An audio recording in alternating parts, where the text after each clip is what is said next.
to High School Crash Course Edition. Today we will be talking about the Enlightenment Age. Now, if you're wondering, the Enlightenment Age was a time of optimism and reasoning and thinking that began in the 1600s when ideas began to spread during the Enlightenment Age. People thought that every problem could be fixed with knowledge. Now, this was quite a new idea for Europe because they had been in the Dark Ages. So the past 1,000 years, they had blindly been following the church, and not many people could read or write. That monarchy was the best form of government.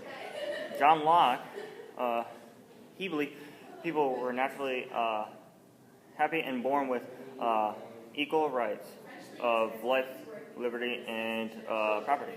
Locke believed that if a government failed to protect the people's rights, then the people could rebel and overthrow the government.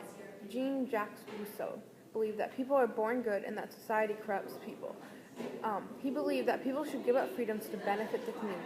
All people are equal except for women, and that blacks and anyone who is not white man who own property. They blindly followed the church leaders. Paris was the center of this intellectual activity. Wealthy Persian women began to hold seminars, gatherings that included different educated people who would spread their ideas. Many writers published their ideas in magazines and pamphlets to spread their ideas because it was relatively inexpensive. Some of the most famous philosophers were Thomas Hobbes, who wrote a book called Leviathan that expressed his views in government in 1661. He believed that people should give up their freedoms to help society. He called this a social contract. Montesquieu. He believed in the separation of powers to stop a group or one person from abusing their powers. So he didn't want to have one group having way too much power over the others. He wanted to separate them. The three branches that he created were the legislative, executive, and judicial. Those are the branches that we have today. Voltaire is our next philosopher that we shall be talking about. He was from France, so he's a French philosopher. He was really named Francis Marie Araud. He attacked injustice, and he created many enemies with his sharp wit. He was also imprisoned twice.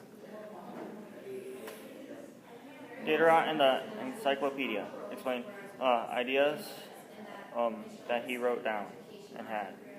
There were 28 volumes, and it took 27 years to make all of them.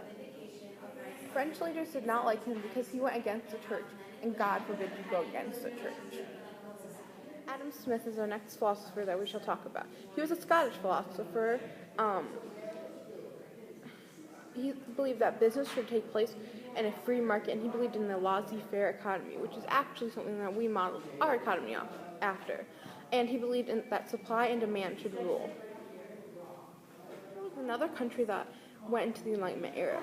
The leader during this time was Catherine II. She created a Russian constitution and code of laws, but she never put them into practice because she was afraid that she would lose the respect of the wealthy nobles in Russia. Countries that believed in the Enlightenment era or really took it to the extreme were Persia. They started the elementary education for all children, not just white men. They abolished torture, reduced censorship, but they still had no religious tolerance to Jews and limited the number of Jews that were allowed to go into Persia. So even though they went with the Enlightenment era, they still held on to some of the ideas of the Middle Ages, such as the fact that Jews were not as equal as Christians or Protestants. The main ideas of the chapter. Our main ideas were that Parisian women helped salons to spread ideas. Also, this was the Enlightenment era, so it's a time of knowledge and reasoning. Also called the Age of The next philosopher is Mary Wollstonecraft. She was a philosopher during the Enlightenment era, and she rejected the ideals of a woman the ideals were that women were keepers of the house and had to raise children. Not many philosophers during this time questioned that. They all just kind of believed that was the woman's role, but she went against that. And then another important philosopher is Adam Smith. He was a Scottish philosopher and believed in the laissez-faire economy, and he believed that supply and demand should also rule the economy. This had a huge impact on America because that is what we run our economy by, supply and demand. Here are the famous thinkers. John Locke. He believed in life, liberty, and property, and that everyone was equal. Voltaire. He believed in attacking injustice. Baron de Montesquieu. He believed in the separation of powers, so the executive branch, judicial, and legislative. Thank you for watching High School Crash Course Edition. The Enlightenment era. This video was produced by A.J. Marzan, Griffin Malavansky, and Jamie McGinnis. All this information we said adds up to why the Enlightenment is important.